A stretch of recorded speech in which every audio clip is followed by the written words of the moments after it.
What are we waiting for? What the heck are these words?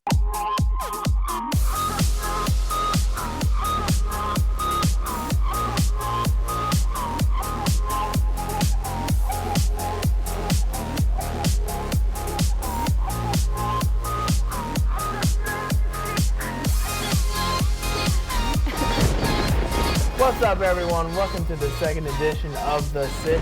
I'm Anthony. And I'm Hannah, coming to you from the OPS Career Center TV studio. Wrapping up your week and kicking off your Halloween weekend is what we do.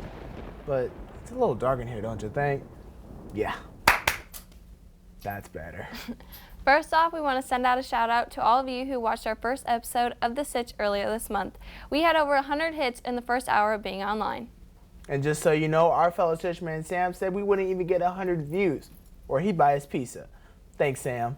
And now, speaking of Sam, it's playoff time for Nebraska's high school football teams. Let's take it over to Sam with your high school playoff lineup.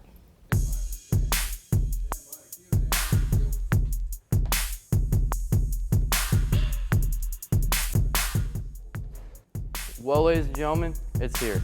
The Class A playoff for Nebraska high school football. These teams have come a long way and are ready to put every ounce of their body to be crowned number one state. That said, let's get to the lineups for the first round of the playoffs.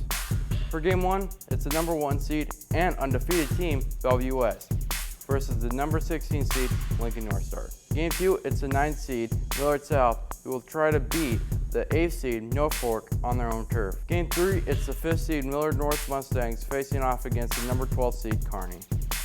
Game four, it's the team that came off a heartbreaking loss against Bellevue West to drop to the 4th seed, Omaha Central, versus the 13th seed, North Platte. Game five, it's the team that took Omaha Central's 3 seed, Grand Island, versus last year's champs, coming in at number 14th seed, Omaha North. Game six, the 14th seed, Papillion La Vista, will face off against Omaha Westside, the 6th seed. Game seven, the other Papio team and also the 7th seed, Papio South, will face off against last year's runner-up, the 10th seed, Creighton Prep. For our last game, it's the other undefeated team, Millard West at number 2, versus the number 15 seed, Lincoln Northeast. That's round one of the playoffs. Stay tuned for next week's quarterfinals lineup. Back to you guys. Also in the world of sports, the South High dance team we all know as the Lovables are hoping we can all show them some love. The Lovables have been invited to perform at the halftime show of the upcoming Sugar Bowl in New Orleans. It's an awesome opportunity, but it comes with a hefty price tag. In order to send a dance team, they need to raise around $34,000 by December. Normally, we could just ask Anna to put in a few extra hours of lawn mowing on the weekends to help come up with the cash. Right, Hannah? That's right. But the Lovables need the money by December. So, the Lovables have set up a GoFundMe page. They've already raised a couple $1,000s, but they have a long way to go. If you'd like to donate to the Lovable Sugar Bowl campaign, you can visit the website or contact the school at 402-557-3600. Hey Hannah, did you know that they finished building that new Baxter Arena at UNO's campus? I did. I've been wondering what events are going to go on there. Well, I heard there's an app that will let you know what's happening at the arena. And of course, our girl, Kanisha, has the 411 on the app.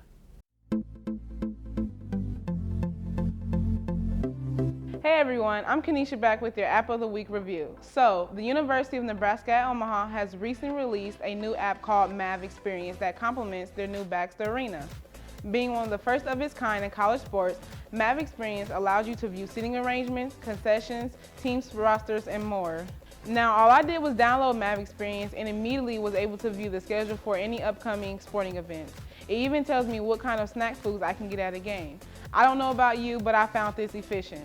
I also love being able to view all the different teams in their rosters. Overall, if you're a Maverick fan, then the Maverick Experience app will give you a quick way to view anything Maverick related at the new arena. It might be something you want to check out. I'm Kanisha with your App of the Week review, and I'll see you next time. And now, in honor of Halloween, Anthony will introduce our next segment using one of his favorite villain voices. My, what lovely weather we're having. Big Bad Wolf from Little Red Riding Hood? Well, now let's check in with Carter to see if the Halloween forecast has any bite in it.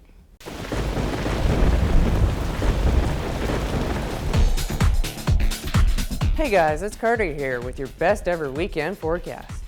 Friday, we'll have a high of 57 and a low of 35 with a chance of rain.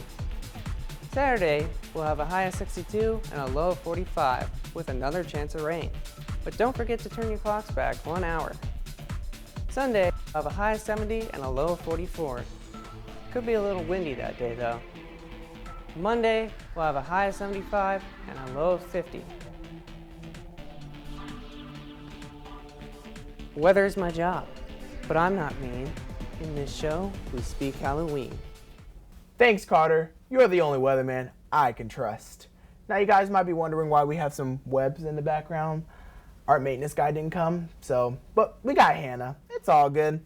Here you are. Anthony, that's not my job, but nice try. Huh, all right, that's cool.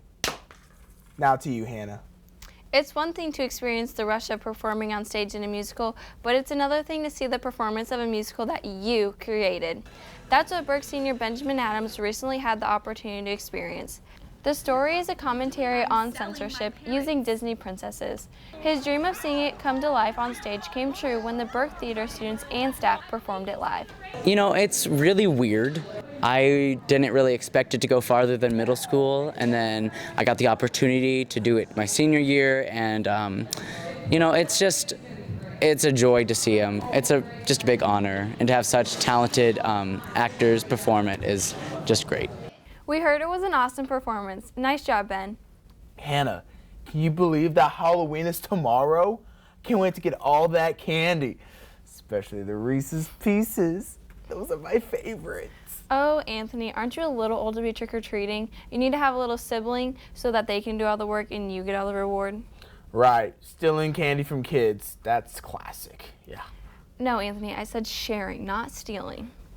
Right, all right. Well, anyways, Hannah, you just might be surprised at how much candy people really eat on Halloween. Let's let this week's edition of Taylor's Trivia take it from here.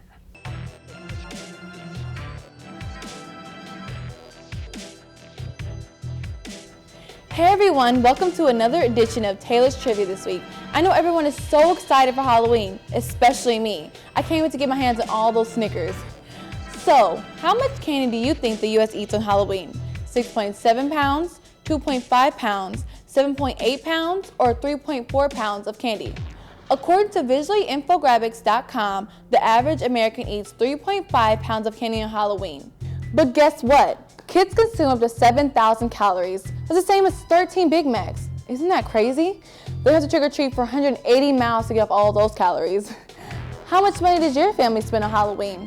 Well, the entire U.S. alone will be spending $6.9 billion on Halloween. That includes costumes and decorations and cards.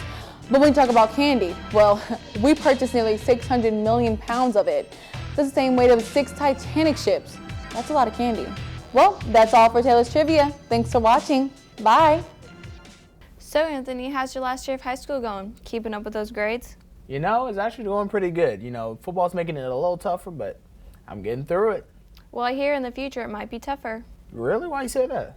Well, OPS is considering a tougher policy for students involved in athletics and extracurricular activities. In fact, that's the topic of this week's edition of The Rant.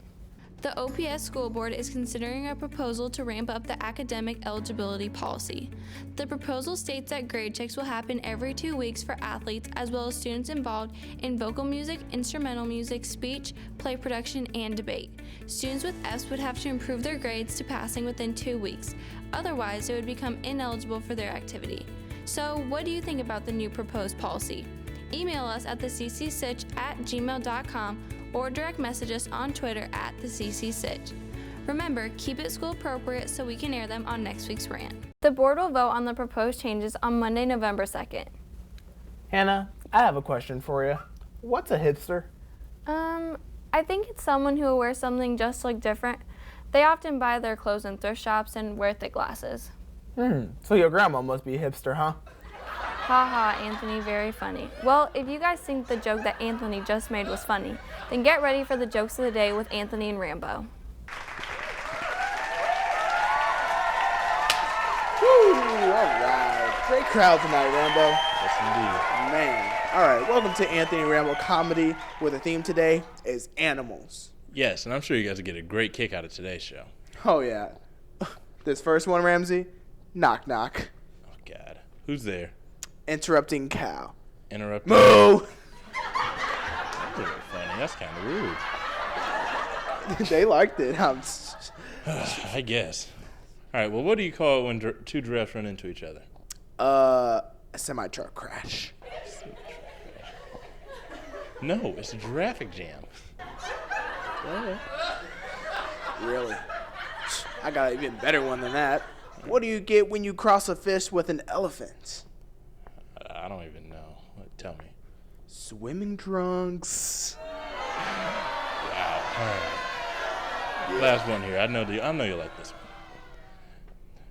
What do you give a pig with an itch? Bacon. Everybody likes bacon. I don't think so. You give it ointment. Come on. Okay, I guess that was pretty funny. All right, thank you. All right, well, guys, that's going to be the end of our show today. I hope you guys enjoyed it. Man. Give it back to you guys at the studio. All right. Well, that was moderately funny. At least Ramsey looked good in that jacket, don't you think? Moderately funny, really? I guess I better include a blonde joke next time. Thank you guys for checking out the second edition of The Sitch. I hope you enjoyed the show. And don't forget to subscribe to our YouTube channel and check us out on Twitter at the CC Sitch. Thanks for watching. We'll see you guys in the very near future.